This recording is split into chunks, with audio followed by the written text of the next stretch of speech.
Hey, what's up, Unbroken Nation? Hope that you're doing well wherever you are in the world today. I'm very excited to be back with you with another episode with my guest, Daniel Dluzneski. Daniel is the author of The First 5 Minutes and someone I have been looking forward to having a conversation with, especially in consideration of the state of the world we are in today. We will get into that in just a moment. But before we do, Daniel, how are you today, my friend? Very good. Thank you so much for having me on, Michael. Appreciate it. Yeah, man, it's an honor. When you and I first connected, your journey, your story, and what you do today really hit home for me. I will give you the privilege of going into that depth for yourself, but to create context for those as we are getting into today's episode, we are going to talk about honestly, and I just want to forewarn people, one of the more horrific aspects of being in the country and the world that we are today, and that is school shootings and violence in schools. And the reason why I wanted to have Daniel come on the show was to have this conversation as someone who personally has been impacted by this in the past, and someone who has experienced what it is like to go through the trauma of being in lockdown, which unfortunately so many of our children now experience every day. I wanted, especially knowing that many of you listeners are parents who have kids in schools, but wanted to be able to equip you with tools. So this episode is going to be slightly different than what you're used to. But Daniel, if you can, tell us a little bit about your background and kind of what have led you to where you are today with this. My background, I grew up in Connecticut. And, when you're a kid, you play, back when I was a kid, it's cowboys and Indians, or you're playing, you want to be a firefighter or a policeman. And I always kind of leaned towards the policeman part of it, even though I was heavily into sports and I wanted to be a radio broadcaster. I mean, that was my goal. That was the ultimate. I wanted, not on TV, wanted to be a radio broadcaster. And I went to school in Southern Illinois, and they had a great program down there and their own TV and their own radio program. And it got kind of cliquish, and my minor was going to be in criminal justice. So I just switched over and stayed with criminal justice. And I joined the Secret Service a long time ago, back in the 80s. And I spent almost 25 years there. And when I retired from there, fortunately, I can go back a little bit about what I did there. I was in canine for a while. I had a bomb dog, a great dog. His name was Korak. That's why you see my email will say Canine Korak. And he, fortunately, when he did retire, I was able to keep him. So he became a family pet, and he lived till he was 13 years old, which was very good for a Belgian Malinois work dog. And I had other options. I was able to stay in Washington, D.C. With the Secret Service. I worked for the uniform division. There was a ranking system, just like regular police departments. Ended up as a lieutenant. I worked in public affairs. I worked at the White House. I was there during 9/11. I gave tours of the White House, historical tours. So it was just a very great career that had many, many opportunities. So I really enjoyed it. I mean, I got to see all kinds of movie stars and diplomats and sports stars. It was really a great job. And when I retired from there, I always wanted to be down in warm weather. So I moved down here to Florida, excuse me, and got my son into the school system down here. I think when I first came down, he was in third grade, and I was just going to retire and sit on the beach. And my ex-wife at the time had said, look, no, that's not going to happen. You got to do something with an alpha personality. You're not allowed to just sit around because you're going to get bored. And I was getting bored. And this opportunity opened up in my county, in Pinellas County here in Florida, for an emergency manager with the school system. And I went to work for them for 4 years. And I tell you, it was an eye-opening experience. It was a great learning experience. However, and most of your law enforcement people out there, and I'm sure your education people out there, it's kind of like oil and water, your educational system with law enforcement, because it's just kind of with law enforcement when you're dealing with educators, it's like law enforcement. All right, you're here. We just need you. Just do what you got to do, and then we're done with you. Obviously, recently it's getting more integrated, which is great because you do have a lot of special resource officers now on these campuses. And I was the only one. I say that now, it's kind of odd to bring that up, but I was it. I had no staff, no secretary. I was the only one of a school system that had 100,000 students and 140 schools. And I just got thrown into this, and it was like, here you go, have at it. And I said, okay. Well, I'll make it my own. And I decided I was going to visit every one of those principals and every one of those schools, of those 140 schools that we had. It took me about a year to do that, but I wanted to make sure that they knew my face, they knew who I was, and they knew what I wanted. And I luckily at the time had a backing of my boss, the operations superintendent, and we did make some changes. And I'll tell you, it was rough. It's still rough now because I do have other individuals that I work with on LinkedIn that tell me the same stories and struggles that they have with educators about making changes. And it's very hard because a lot of times with the education, they're ingrained with a lot of these things. And just for example, one example I bring up is using codes. They were still using codes when I came in to go into lockdown for an active shooter drill. And I couldn't understand why they were using codes. I said, why can't we just say what it is? Why, someone coming in, if you say code red or blue or whatever code you're bringing up, they wouldn't know what that is. So that took a while for them to get away from this code system. In fact, I find it kind of disheartening that Parkland, Major Stoneman Douglas, where they had Nicholas Cruz shoot up that school, they were still using codes. And it just kind of boggles the mind, but just say what you're going to say, do. We're in a lockdown. Just say it plain and simple. So that was one change, and there were many others that came along, but um, uh, obviously I'm not there anymore. I left after the Parkland shooting because Florida decided that law enforcement should take over all the school safety issues, which I disagreed with, and we can talk about that a little later. But yeah, I left about 5 years ago, and I just started my own consulting firm and just really concerned about this.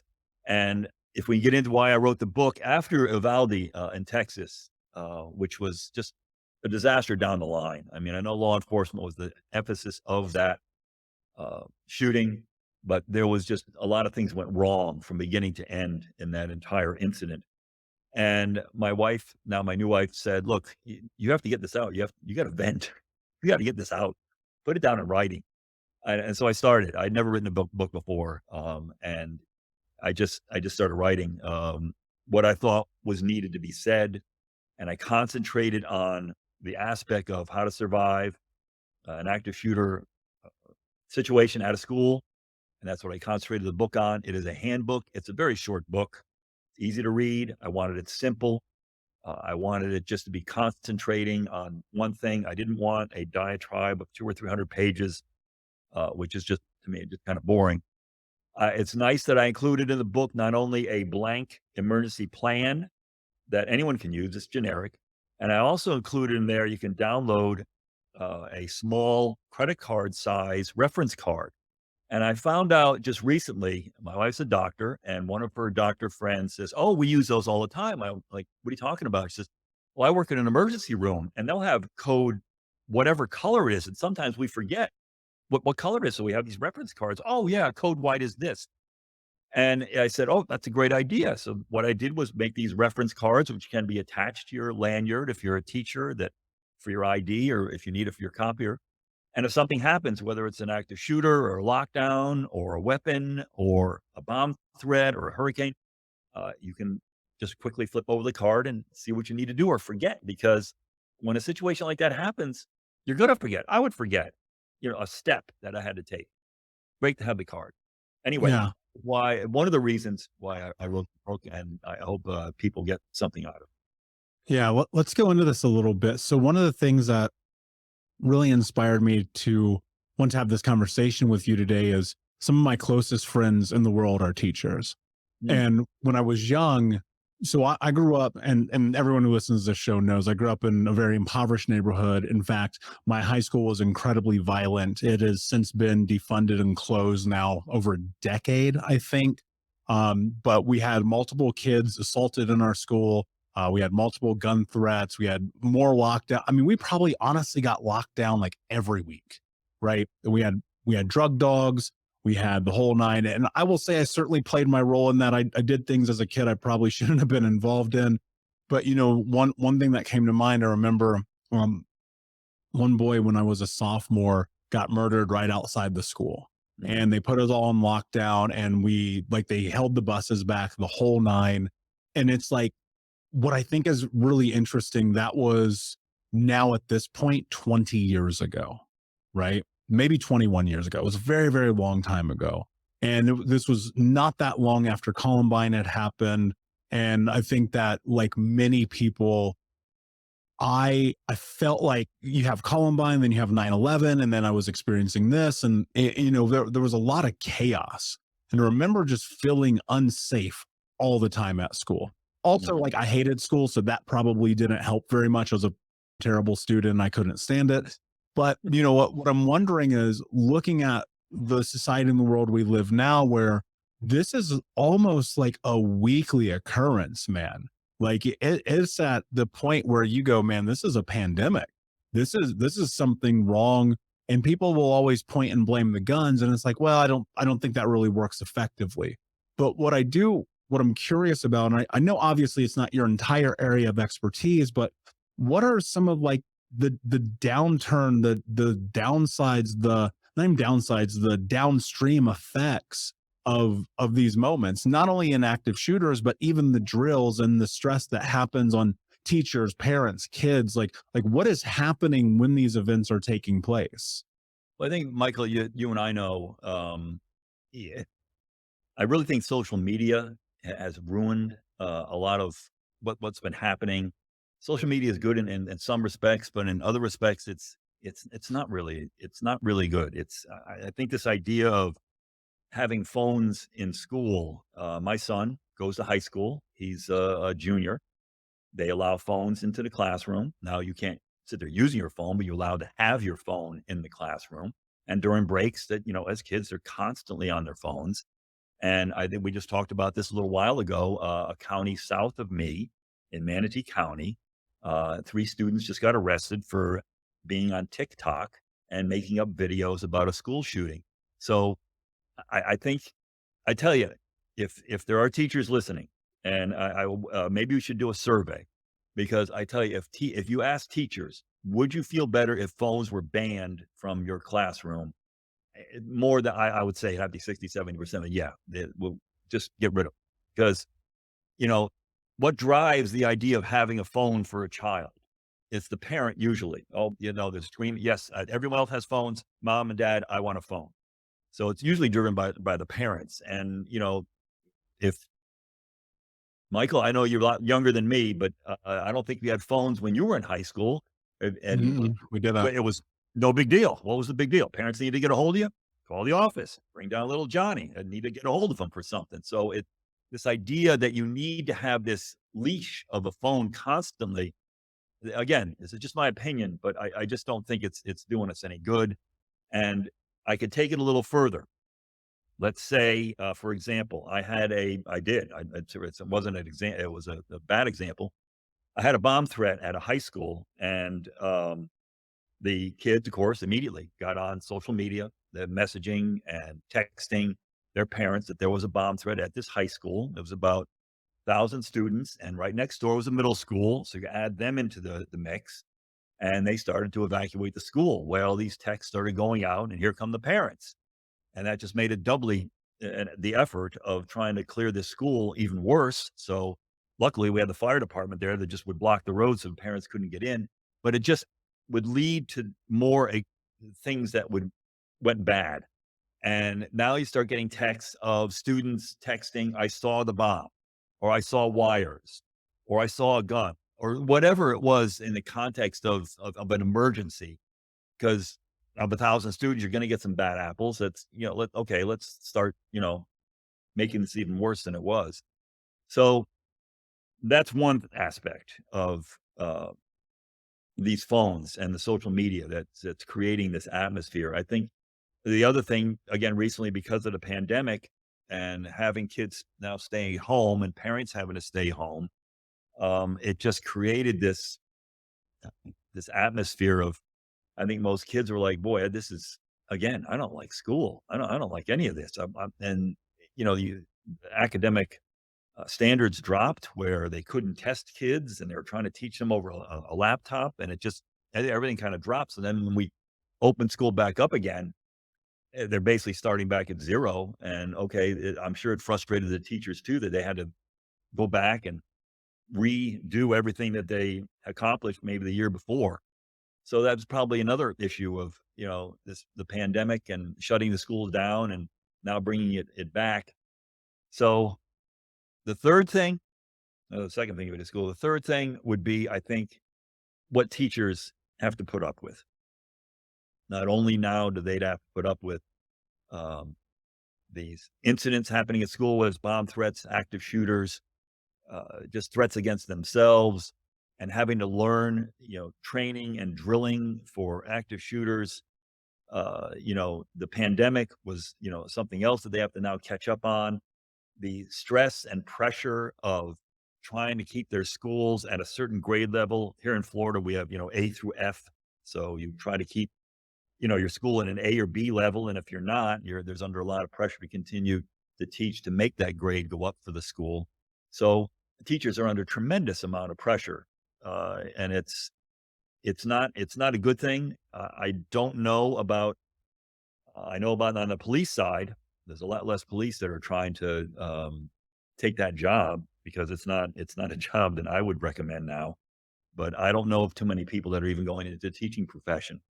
It's not something that is what I would consider a noble profession, and I consider law enforcement a noble profession. And you're just not getting the right recruits for that.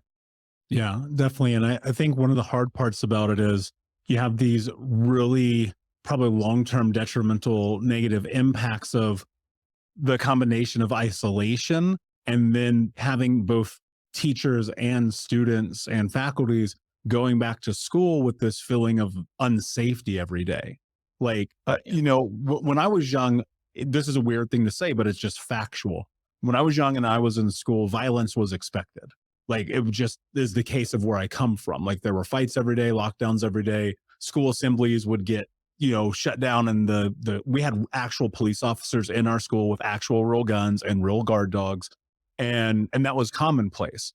And it was one of those things that always made me hyper vigilant. Like, so now we have all these people who are coming back into schools after being locked down, after being isolated, stepping into what's effectively this hyper vigilant environment in which I'm sure that's creating some long-term effects. I mean, I don't think any of us really understand the actual impact of this yet. It's too soon to tell, but Mhm. the isolation, the problems, and the lack of space for teachers to have the support that they need is like absolutely unbelievable.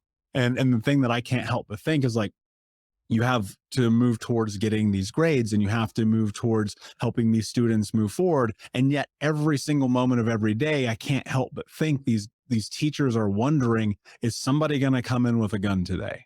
Mhm. Right? And it's almost like perhaps it's this is a weird way to phrase it, but it's put into the media so frequently and constantly, and we live in a scared media environment to get you to be afraid. And now it just gets exacerbated because the one place where people should be the most safe is the one place they're not.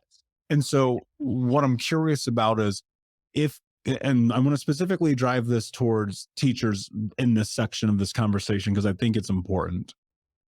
What can they do to not only be prepared, but hopefully to mitigate some of the stress that comes along with having to be prepared for something they should never have to be prepared for to begin with? Very hard, Michael, because I found out through other podcasts and talking to teachers, and I've got questions from teachers saying, look, we agree with you. We wish we could do this kind of drilling and kind of training, but we don't have the backup of our administration. They will not allow us to do that. We have a certain set of rules that these are what we have to follow for our lockdowns or active shooters. And my answer would be, look, just you actually talk to the parents because as you know, parents push by hopefully starting to push school policy and getting in front of these school boards and saying, look, we want our kids to be safe. And there is something to be said of that because once the school takes over your child, they act like the parent. I mean, there's laws out there that says, yes, they're the ones that are there to protect the child once they are dropped off at the school. So from the teacher perspective, yeah, go ahead, read the book, read up what you can about keeping yourself safe. And that's what I mentioned most of anything. Most teachers, all teachers, not most teachers, all teachers want to keep their students safe. And I concentrate a bit on elementary schools because obviously they're the most vulnerable. when you get to middle and high schools, they're, a little more mature. They can kind of think for themselves. And, if you need to, when they do this, I say run, hide, fight. I hate using that because it's a business term. It's not really made for schools, but they can use that option. Elementary school teachers and administrators and principals, they get emotional when they talk about their children and trying to protect these kids. So they're the ones that I actually wrote the book for, because Uvalde was an elementary school. And the first thing you have to remember is keep yourself safe. You're not going to help anybody by first, you got to think about the kids. No, keep yourself safe first. Then you're going to be able to save someone else. So I mentioned in the book, we all know, and we should know, what happens during a lockdown. I ask that all classroom doors be locked during the school day. I've had some pushback against that, but my argument is no, once that door is already locked, that's one less step you have to take when you have to go into a lockdown. So the door is already locked. When you do go into lockdown, there's usually a little window in the door. You'll put something over that window in the door, turn the lights off. You can have the students sit on the floor if you want, in the corner away from the windows, or you can have them at their desk putting their head down. I'd rather have them away from the windows on the floor. Silence your cell phone. Keep everybody quiet and calm. You yourself as a teacher will be the calmest in the room. You will just calm everyone down. Make sure you communicate with your administration and tell them if you have a missing student or if you have an extra student. And you can use that with your email on your phone. Just silence the phone. All your computers will be turned off. And just, you're going to wait until someone comes and unlocks that door. That's it. It's pretty simple. However, I tell them there's a step you're going to forget. That's okay. Use the reference card. It's okay if you forget it. Just make sure the door's already locked, so you're okay. And I tell them, look, you're going to hear some horrific stuff. You're going to hear gunfire. And Michael, you've gone through this. You're going to hear screams. You're going to hear people pounding on the door. I mean, you're going to hear some stuff that you wouldn't imagine you would ever hear. Just be prepared for that. Obviously, it's like being struck by lightning. None of this would ever happen. It may never happen in your lifetime. I was a law enforcement officer. I think I pulled my gun maybe twice in my entire career. So it may never happen, but I want you as a teacher to be confident and to just react the way you're supposed to react. Just know what you need to do and go into another mode. You're going into protective mode. You're protecting yourself and you're protecting your students. And that's it. And when I ask again to drill as much as possible, it's very hard for schools now. A fire drill takes maybe 20 minutes at most. Even at a high school, it doesn't take very long. And fire drills are, you march out there, you wait, you march back in. It's not much to it. Lockdown drill is much, much different. I mean, we're talking 30, 45 minutes at most. I mean, it may go longer than that for larger schools, but it's a pain in the neck. You're cutting into teaching time, and you have to wait until they unlock the doors. Even after they unlock the doors, I still ask, wait until the entire school is unlocked, because what happens is a lot of times you'll unlock a door and you've got, maybe 30, 40 more doors to go on campus, and these kids will start running out into the hallways or whatever. I said, no, let's wait until everybody is on the same page and we can start teaching again. So it's a long process, but it's an important process. And I always say, especially in the book, I want you to react basically automatically, like with implicit memory, that as soon as something like that happens, something clicks and you go into a different mode. I know what to do. The door's already locked. I turn off the lights. I do this, and that's it. And that's why I ask for more drills. Very hard to do. We drill once a month here in Florida for fire drills. And as far as I know, it's still probably once a quarter for lockdown drills. I think it should be the opposite. I mean, when's the last time we had a fire in a school, Michael? Hundreds of years ago, where anyone got injured. Most schools now that are built have to have sprinkler systems, and they have to have 3-hour doors and walls. And it's kind of crazy, but that's just the way the legislature works in most of these states. So I'd like to see more drilling and more training, so it just becomes almost a natural reaction for something like this. One of the things I'm wondering here as you're going through this is, I mean, that's a tremendous amount of pressure to be on someone who, really, the teachers I know who are incredible human beings, they're like, I just want to help kids. Like, this is my passion. This is the thing. And it's like, now here's this other level of responsibility. And like what you said, like, I don't remember hearing about a school burning down ever. Like, I jogged my memory on this because I knew you were going to mention that. And I don't recall ever hearing that happening in my lifetime. Right. So we're Mhm. talking about 40 years, Like, just about. But school shootings, there's probably been 40. And or I guarantee there's more. I'm just, using that as a reference point. And so what I'm wondering, looking at this and you having your background, your experience, I mean, obviously, to me, I go, if somebody from the freaking Secret Service is like, hey, you might want to try this, my brain goes, yeah, that seems like the logical thing. Obviously, you and I both know that when it comes to school, politics are the game. There is no logic. Let's call it yeah. what it is. So what do we need to do to make sure these teachers and students and faculty are like most prepared? Like, in the crux of it, like, what is happening in those first 5 minutes? First 5 minutes. What's happening is that shooter got into the building or is attempting to get into the building. I talk a little bit about in the book the preventative measures. And again, Michael, we all know this. If someone is hell bent on getting into that school and creating havoc and killing people, they're going to get in to do it. What we want to do is we want to have a layered a layered effect to stop them and prevent them and slow them down from getting in. So you're going to have all your doors closed during the school day except for one entrance only. And where that one entrance is will be a lobby area that will be locked up. The only way that individual gets in is if they're buzzed in. That's the way it should be. And even if they crash through the doors or anything like that, you're still dealing with a system now. Once that happens, the alarm goes out, the police are on their way. Now, fortunately, not all schools, but most of them, I hope, have now special resource officers that are there that he will be the first responder, he or she, to that incident to slow that shooter down again or stop him. Classroom doors are already locked.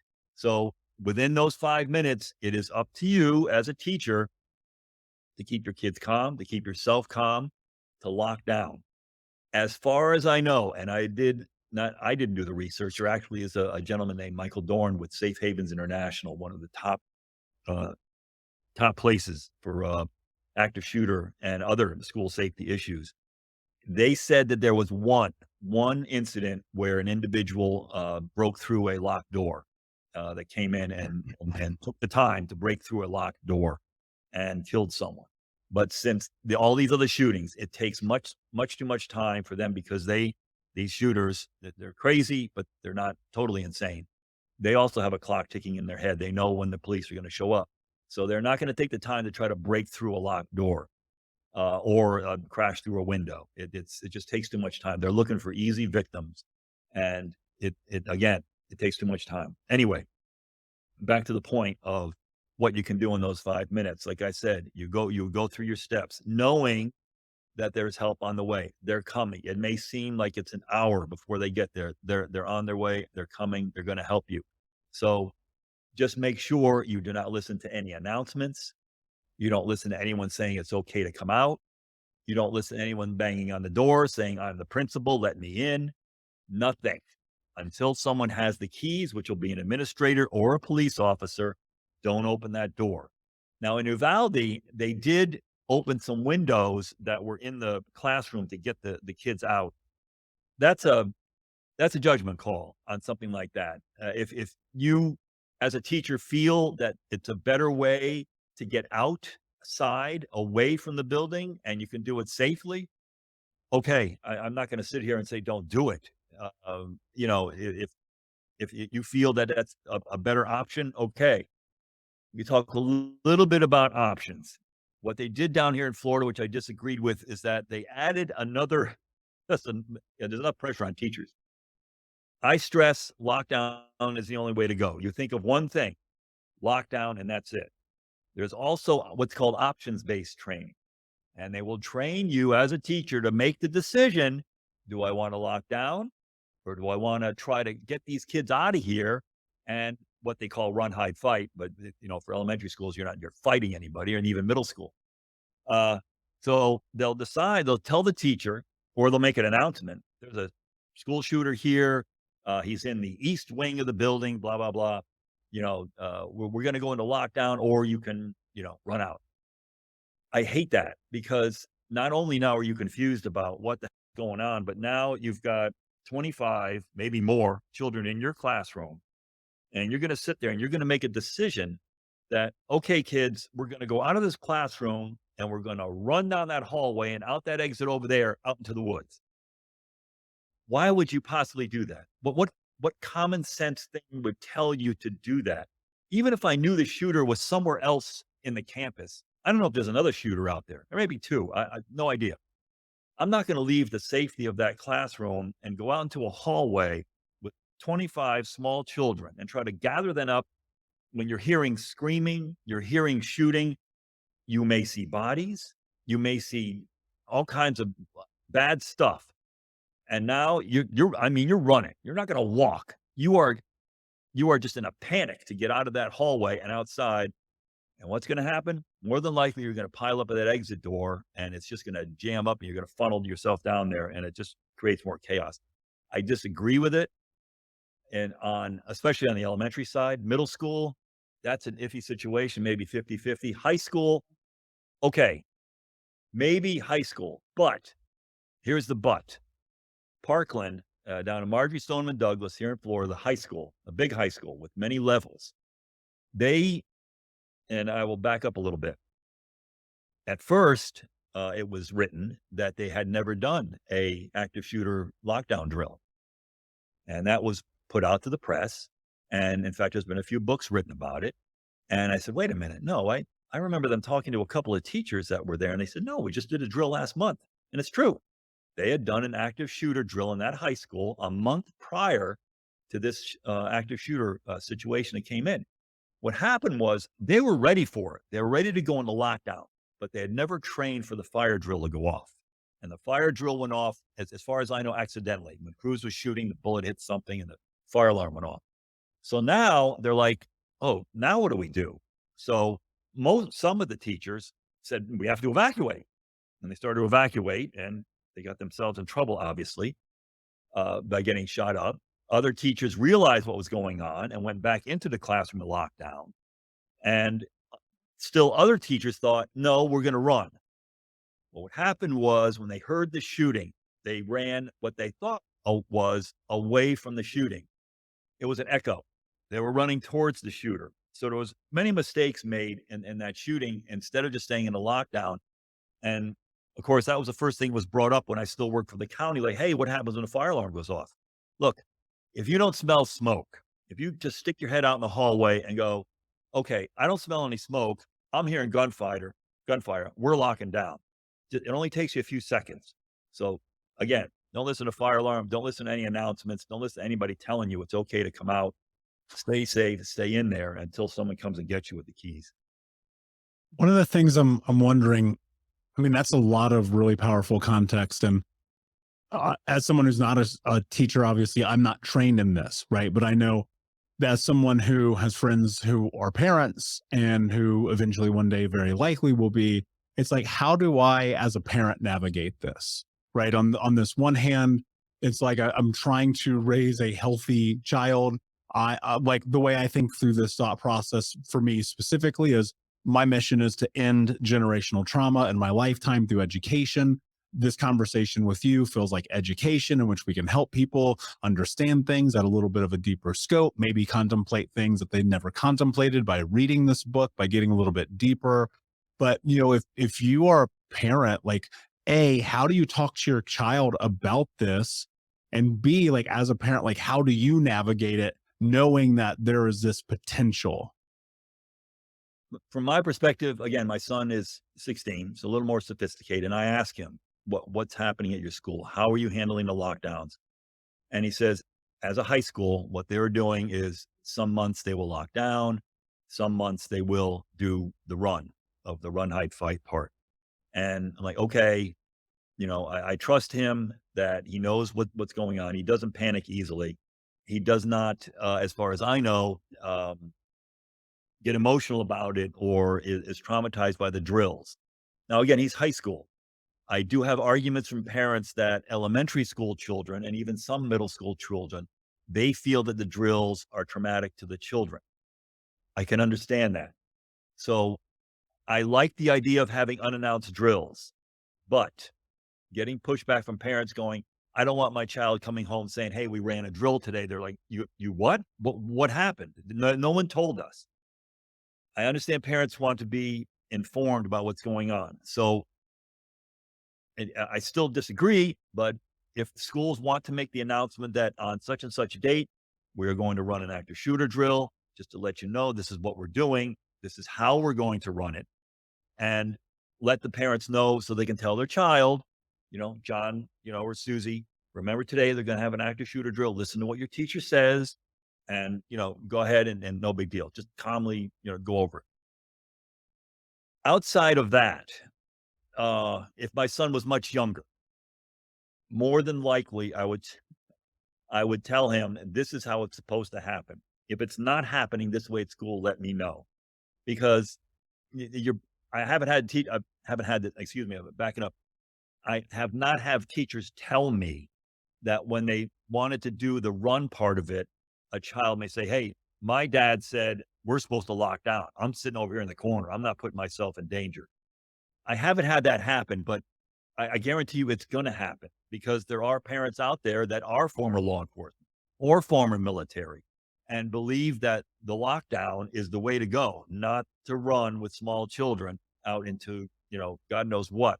So there's going to be some pushback on that from the parental side, which that's probably what I would be doing if my son was much younger, saying, look, they're supposed to be in a lockdown. That's the way all things work. If it's not, parents have to step up. Go to the school board. How are you running your safety drills? How are you running an active shooter? What are you doing during a bomb threat? Ask these questions. This is what's going on because there's so many things happening with the school system now. Different things, bomb threats, bullying, active shooters, all these things going on. Ask the school, what are you doing? What is the plan? I don't need a 200-page plan. I mean like a 10 or 15-page plan that a teacher can look at and quickly look that over and say, okay, I know what to do in each one of these situations. And most schools will do that. They'll usually have just a little handbook that will tell the teacher and get flipped to the page. Hey, this is what I need to do in these certain situations. I don't need a 200 or 300-page admin book that just sits in the principal's office, but just something fast, easy to look at because again, we're having issues with substitutes. And you would get substitutes going to a school going, I have no idea what I'm doing, where I'm going.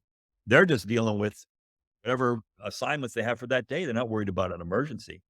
So I'm fortunate that I've run into basically every situation there is. I've run into situations where I had a hearing impaired teacher who did not know the drill was going on because the hearing person that was supposed to be their partner was not there that day.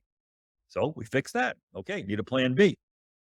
I never did get to fix the idea of a noisy classroom, a band room, a gym, a cafeteria.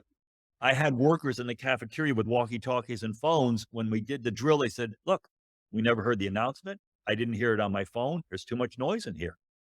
But we couldn't figure out how to change that. So it's something that I said, okay, we have to think up something. We couldn't figure out what it was, but it's eventually going to happen. And just one more thing, Michael, the three major times, as you know, at a school that are most vulnerable: arrival, lunchtime, and dismissal. So those should be the areas that teachers, I'm sure they're already, and administrators should concentrate on. Those are the times that you're most vulnerable for something like this to happen. So it sounds to me like a big part of this is, I'm just connecting some dots here. There's no uniformity across the board. Seems to me like every state has a different thing going. Every school district probably does as well. And so it does fall, unfortunately, on the imperative of parents, because really they do influence policy, to get in there and have these conversations, to show up. I would never even have thought to do that. Right. And again, I'm not a parent, so like it's contextual.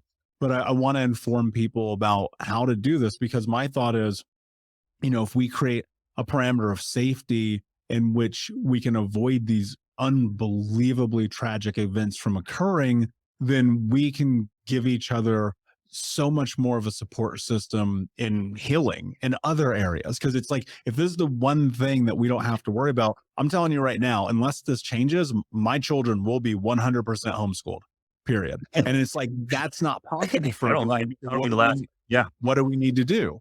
We need to create safety. We need to create parameters in which kids aren't growing up in environments like I do. We need to have conversations, open dialogue. We need to give people education and information, which is what we're doing here. And ultimately, I think like if we can do that at scale by empowering people to be like, yeah, just, go to the PTA meetings, go to the school board, write the letters, knock the doors. Like, we have to ultimately be the change we want to see in the world. And so, Daniel, I appreciate you so much for coming on the show. This has been a great conversation. I've learned a ton. That's why I was really just kind of quiet back here, because I'm just soaking it in, just thinking about preparedness and thinking about how to, giving this to my brothers and my sister who have kids in high schools and in elementary and middle schools who need to hear this because they probably don't even know, right? And sharing this with my community as well. Tell everyone, Daniel, where they can find you. You can find me on LinkedIn, linkedin.com. You type my name in there and that will come up. I don't have a web page per se, but yeah, you can find me on LinkedIn. My information's on there. My contact information is also on there with my email. And again, the book is on Amazon, The First 5 Minutes. You just punch in the first 5 minutes and it should be able to come up. Again, it's a short read. It's an easy read. It's a practical guide, something that I think everyone should be aware of. And one more thing before I forget, Michael, and I'm glad you brought that up. It is the human factor. A lot of times parents, and I don't say they're lazy, but a lot of times we'll have a knee-jerk reaction of metal detector. Let's go with technology. No, no, technology is not going to solve this issue. Throwing Agreed. money at it is not going to solve this issue. Parental involvement, school boards, your legislature, they're the ones that are going to make change. Yep. Could not agree more. Daniel, my friend, thank you so much for being here. Unbroken Nation, we will put the links in the show notes for Daniel's books and his LinkedIn. If you go to thinkunbrokenpodcast.com, you look up his name, he will be there on our guest page and the blog as well. Thank you for being here. Please do us a favor, go and leave a review for the podcast. Help someone else find this episode that can impact and create change in their life. And until next time, my friends, be unbroken. I'll see ya.